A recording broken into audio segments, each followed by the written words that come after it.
Hi, everyone. Gerry Dulac along with Ray Fittipaldo following today's Mike Tomlin news conference. Today's Steelers Report brought to you by Savinas, Kane, and Gallucci. Mesothelioma and asbestos lawyers with 85 years of experience. Call them for free consultation. And, Ray, Mike Tomlin not wanting to spend a lot of time recapping Sunday's big win against the Washington Commanders. But probably the key thing he was saying today, we expected Alex Highsmith to be out. He's probably going to miss a couple games, had an MRI yesterday. But the good news for the Steelers, he said he's comfortable that Nick Herbig will be back. He's missed 4 games with that grade 2 hamstring injury. And, of course, the acquisition of Preston Smith. He says having a guy like that is a cool thing at this point in time. Yeah. And you know what? He's a big-bodied guy like Alex Highsmith, which will help a little bit more against the run game, too. Yeah, Highsmith was in a walking boot today at the facility. So, I think this week and obviously on the short week against the Browns, we'll miss at least 2 games. But Tomlin did say they were excited to get him back ASAP is the way he was quoted. So it doesn't seem like it's going to be a lengthy injury, but, we'll see how that unfolds. The nice thing about having Preston Smith is, as you mentioned, good run defender over the years. Nick Herbig is still coming along in that vein. He's known more as a pass rusher. So Tomlin said he won't decide until later in the week who's going to start, but they do have 2 nice options there in both Herbig and Smith. And one of the other things he said, too, Ray, about the game is he said it was he singled out the newcomers. Mike Williams, of course, the touchdown catch. Preston Smith, of course, being pressed into duty, if you will. A couple tackles for losses, a quarterback hurry, getting Zach Fraizer back. And he said he was surprised he didn't show any amount of rust, and that's surprising for a young guy who'd only played 7 games in the NFL.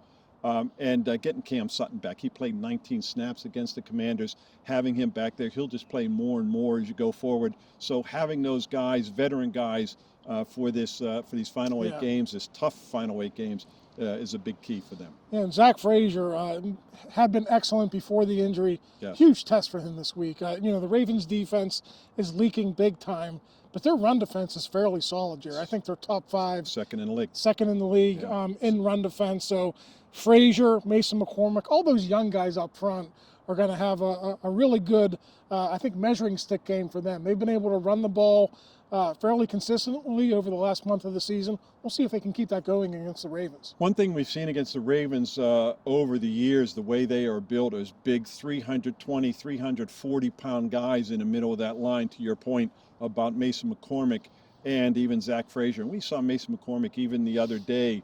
They run that counter 34 pike where he pulls from the right side and goes to the left and leads Najee Harris through the hole. He's been very active in there as well. And so, it's going to be a big game for both those guys against those big, fat Ravens tackles. And Mike Tomlin said he knows a lot's been mentioned and said about the Ravens' pass defense. He seems to think it's more of an issue of them, other teams getting out of their character and throwing the ball a bunch against them. I think it's a little bit of both. They haven't been good in the secondary. They are starting to get some people back, but I would think Arthur Smith, Russell Wilson, they're drawing some stuff up to take advantage of that leaky secondary for the Ravens. They allow 314 yards a game, Ray. That's the most in the National Football League. They've allowed 22 touchdowns. That's the most in the National Football League. And they could be without who I think might not only be the best player in the secondary, maybe the best player on their defense, Kyle Hamilton. He got hurt the last game, still not sure his status. But if they're without him, that's a big loss. And we're seeing a former Steeler, Arthur Millette, plays a lot of nickel for them. He has never been known for his pass coverage skills. Marlon Humphrey, of course, is still a big-time corner. He compared him to Charles Tillman with the way he takes the ball away. But nonetheless, they do allow a lot of passing yards. They do. Roquan Smith is in the middle of their defense, of course. Last year, Gerry, they had the great combination, really, last couple of years of Patrick Queen and Roquan Smith in the middle. Patrick Queen ended up making second-team All-Pro in his final season with the Ravens. And I think he's coming off his best game against the Commanders, Gerry. He was all over the field. He was diagnosing the plays. He was making plays in the backfield.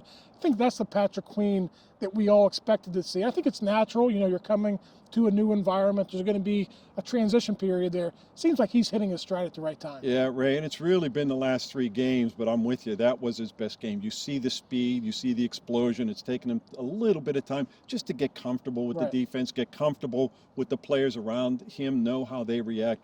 But man, you saw him the other day, sideline to sideline. Whether it's chasing down Jaden Daniels or making other plays in the backfield to the line of scrimmage, he's been an explosive, a noticeable player in that defense. And Gerry, that was not an easy team to make those types of plays against. That when he ran down Jaden Daniels on that, I think it was a quarterback read option, sideline to sideline. Jaden Daniels is used to getting like 10 or 15 yards on that play. I think that was a 3 or 4 yard gain. Austin Ekeler is one of the more slippery running backs in the league, and Patrick Queen was all over him. I think they had 60 yards on the ground. I thought Ekeler was good in the run game, but I thought he was maybe more dangerous in the kick return game. So they held that running game in check. And obviously this week, Derrick Henry coming to town, Lamar Jackson, they're going to have to do that again. Ray also wanted to mention, when we're talking about injuries, there are 3 guys who got banged up in the game, including Najee Harris, Donte Jackson, the cornerback, and Calvin Austin, the third. Right. And Mike Tomlin said while they should be limited early in the week, he doesn't anticipate them not playing against the Ravens on Sunday. And that's good news, because in the second half of that game, when Donte Jackson was out, they eventually made some adjustments. James Pierre came in, but the Commanders popped some big plays against the Steelers. So if you could have Joey Porter healthy, which he is, Donte Jackson pretty close, you're going to need those types of players against the Ravens receiving corps. We heard Mike Tomlin refer to Lamar Jackson the entire time, and he did this after the game on Sunday, calling him Mr. Jackson. He also called Derrick Henry a home run hitter, a bomb who was just waiting to go off. He said he's a big man with track speed. He'll wear teams down, but he'll hit the home run too. And that's the other thing they have to guard against with that guy. Yeah, he's a unique challenge, Gerry. That wear and tear factor is huge. That's what the Steelers want to do to every team with Najee Harris, and they've been successful with that throughout the course of the season. Derrick Henry is just a different animal. I mean, I think he has, a 90-yard touchdown this season or close to it earlier in the season. 15, 20-yard runs already this year. Yeah, he's a different type of back. And even at his advanced age for a running back, he's still doing it at a high level. Derrick Henry, Lamar Jackson, Zay Flowers, Isaiah Likely, and Mark Andrews, that tight end combination.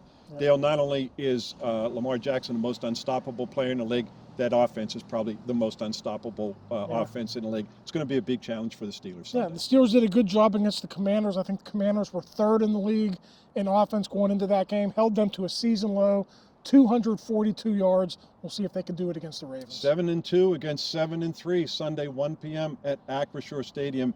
Ray and I will be back after that game to wrap up whatever the heck happens at Acrisure Stadium. For Ray Fittipaldo, I'm Gerry Dulac.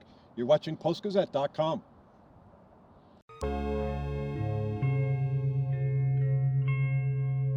Thank you for checking out this content from Post-Gazette Sports. If you watch this video on YouTube, please like the video and subscribe to our channel.